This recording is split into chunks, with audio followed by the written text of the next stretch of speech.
ಸ್ನೇಹಿತರೆ, ಇಂದು ನಾನು ನಿಮಗೆ ಒಂದು ವಶೀಕರಣ ಮಂತ್ರ ತೊಗೊಂಡು ಬಂದಿದ್ದೀನಿ ಸ್ನೇಹಿತರೆ. ಇದು ಯಾವ ಥರ ಮಾಡಬೇಕು, ಹೇಗೆ ಮಾಡಬೇಕು ತಿಳಿಸ್ಕೊಡ್ತೀನಿ. ಇಲ್ಲಿ ತನಕ ನನ್ನ ಚಾನಲ್ನ ಸಬ್ಸ್ಕ್ರೈಬ್ ಮಾಡಿಲ್ಲ ಅಂದರೆ ಸಬ್ಸ್ಕ್ರೈಬ್ ಮಾಡಿ, ಲೈಕ್ ಮಾಡಿ, ಶೇರ್ ಮಾಡಿ, ಹಾಗೆ ಬೆಲ್ ಐಕಾನ್ ಬಟನ್ ಪ್ರೆಸ್ ಮಾಡೋದನ್ನ ಮರಿಬೇಡಿ. ಏಕೆ ಅಂದರೆ ಮುಂದೆ ನಾನು ಏನು ವೀಡಿಯೋಸ್ ಬಿಡ್ತೀನಿ ಅದೆಲ್ಲರಿಗಿಂತ ಮುಂಚೆ ನಿಮಗೆ ಬಂದು ಸೇರುತ್ತೆ. ಬನ್ನಿ ಇದರ ವಿಧಿ ವಿಧಾನ ತಿಳ್ಕೊಳ್ಳೋಣ. ಸ್ನೇಹಿತರೆ, ಈಗ ನಾವು ತುಂಬ ಒಬ್ಬರನ್ನ ಇಷ್ಟಪಡ್ತಿರ್ತೀವಿ.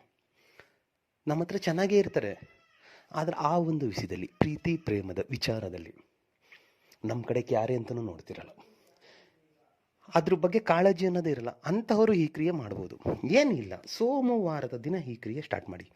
ಅವರ ಫೋಟೋ ಕಲೆಕ್ಟ್ ಮಾಡ್ಕೊಳ್ಳಿ. ಸಮಯ ಯಾವಾಗ ಬೇಕಿದ್ರೂ ಮಾಡ್ಬೋದು. ದಿಕ್ಕು ಬಂದು ಉತ್ತರ ದಿಕ್ಕು. 2 ಲವಂಗ ಬೇಕು. 2 ಲವಂಗ ತಗೊಂಡು ನಿಮ್ಮ ಫೋಟೋ ಬಲಗೈಯಲ್ಲಿ ಇಟ್ಕೊಂಡು ಆ ಒಂದು ಲವಂಗ ನಿಮ್ಮ ಕೈಯಲ್ಲಿ ಹಿಡ್ಕೊಂಡು ಉತ್ತರ ದಿಕ್ಕಿಗೆ ಮುಖ ಮಾಡಿ ಕುಳಿತುಕೊಂಡು ಸೋಮವಾರದ ದಿನ ಬೆಳಿಗ್ಗೆಯಿಂದ ರಾತ್ರಿ ಒಳಗೆ ಯಾವಾಗ ಬೇಕಿದ್ರೂ ಮಾಡಿ. ಇವಾಗ ನಾನು ಏನು ಮಂತ್ರ ಕೊಡ್ತೀನೋ ಆ ಮಂತ್ರನ 251 ಸಾರಿ ಪಠನೆ ಮಾಡಿ ಸಾಕು. 1000 10,000 ಬೇಕಾಗಿಲ್ಲ, ಕೇವಲ 251 ಸಾರಿ. ಮಂತ್ರ ಹೀಗಿದೆ: ಓಂ ಕಾಳೇಶ್ವರ ಮಹಾಕಾಳೇಶ್ವರಿ ಅಮ್ಮುಕಿ ಸರ್ವಲೋಗಾಯ ವಶೀಕರಣ ಸ್ವೀಕಾರ ಕುರು. ಮಂತ್ರ ಇನ್ನೊಂದು ಸಾರಿ ಹೇಳ್ತೀನಿ ನೋಡಿ ಸ್ನೇಹಿತರೆ.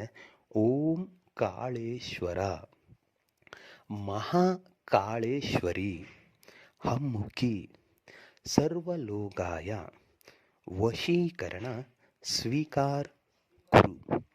ಅಮ್ಮುಕಿ ಅನ್ನೋ ಜಾಗದಲ್ಲಿ ನಿಮ್ಗೆ ಯಾರು ಬೇಕಾಗಿದ್ದಾರೆ ಅವ್ರ ಹೆಸರನ್ನ ಸೇರಿಸ್ಬಿಟ್ಟು ಮಂತ್ರ ಪಠನೆ ಮಾಡಿ. ಮಂತ್ರ ಎಲ್ಲ ಮುಗಿದ ಮೇಲೆ ಆ ನಿಮ್ಮ ಕೈಯಲ್ಲಿರುವ 2 ಲವಂಗ ತಗೊಂಡು ಹೋಗ್ಬಿಟ್ಟು ಅವರ ಮನೆಯ ಬಾಗಿಲ ಹತ್ರ ಅಕ್ಕಪಕ್ಕದಲ್ಲಿ ಹಾಕಿ ಬಂದ್ಬಿಡಿ, ಸಾಕು.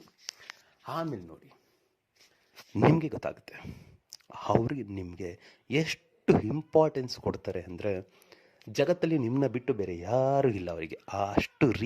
ಆ ರೀತಿಯಾಗಿ ನಿಮ್ಮ ಪ್ರೀತಿ ಪ್ರೇಮದಲ್ಲಿ ವಿಚಲಿತರಾಗ್ಬಿಡ್ತಾರೆ, ಹುಚ್ಚರಾಗ್ಬಿಡ್ತಾರೆ. ಮಾಡಿ